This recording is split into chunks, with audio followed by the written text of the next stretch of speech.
Քաղաքականություն են բերել ոչ թե ես դասական քաղաքական գործիչ եմ, այսպես ասած, որ կուսակցական պայքարի մեջ եմ եղել եւ այլն, այլ կամ քաղաքականությամբ եմ մտածել միշտ զբաղվել, այլ ինձ այս քաղաքականություն են բերել մարդկանց կոնկրետ խնդիրները։ Երբ ես անընդհատ տեսել եմ ինչքան խնդիրներ կան եւ ամեն մեկը իր կարգավիճակում, դուք որ կարգավիճակում չի բավականացնում հնարավորությունները, որ լուծես։ Եվ ես հասկացել եմ, որ իրականում պետք է հենց որոշում կայացնողը դու լինես, որ կարողանաս իրականում ժողովրդի վստահությունը ունենալով, որպեսզի որոշումները կայացնես։ Եվ հատկապես ինչ նկատի ունեմ այսօրվա այսքան խնդիրներից։ Տեսեք, հիմնական հարցերը, որ պետական համակարգը այսօր կենտրոնացված է մեկ անձի ձեռքում։ Դու շատ լավ բնորոշեցիք։ Ամեն ինչը, մյուսը կամայականությունը։ Ով ինչ ուզի կանի, օրինակ, սկսած ամենափոքր հարցից ազգային ժողովի դարպասները բացել էին, կամայական որոշման փակեցին։ Վերջացած աշխատանքից մարդկանց ազատումներով, Ցեղասպանության ինստիտուտ թանգարանի տնօրենին, դպրոցի տնօրենների եւ այլն։ Այ հենց այդ է, որ մեր երկրում այդպես չպետք է լինի։ Կնոջ տիկնոջ վրա գորալը, որ տեսնում եք, չէ՞։ Սա ինչ է, սա այն արատավոր բարքերն են, որ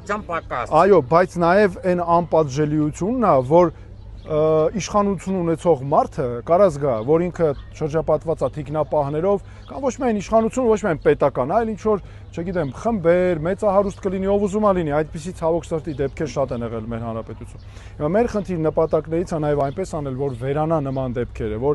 մեր քաղաքացու նկատմամբ sense դատապարտելի վերաբերմունքը, որ վերանա, որ կապ չունի քաղաքացին եկե մոտեցել է պաշտոնյային, ճիշտ է, սխալ է ինքը, կարող է լավ հենց այդ սխալ հարց է բարձրացնում, բայց ինչ իրավունք ունի պաշտոնյան, այն երկրի բարձրագույն պաշտոնյան, թույլ տա իրան, այդպես խոսա մարդու հետ։ Եվ հիմա տեսեք ուր ենք եկել հասել։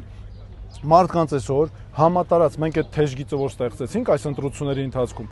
այն բանից հետո երբ զգացինք, որ մարդկանց վախեցնելու դեպքերը, անհանգստացնելու համատարած են ուղղակի, համակարգված աշխատանք է պետք, ինչ են անում հիմնականում համայնքապետերի միջոցով, չգիտեմ, մարզպետարանների միջոցով, տարբեր նախարարությունների միջոցով ոնց են վախացնում մարդկանց։ Մեկին ասում են, գիտես դու քաղաքում աշխատող երեխա ունես, այն մեկին ասում են ուսուցիչ է դպրոցում աշխատում, այն մեկ եւ այլն, ամեն ինչ անում են մարդկանց հեռու պահեն ընտրություններից։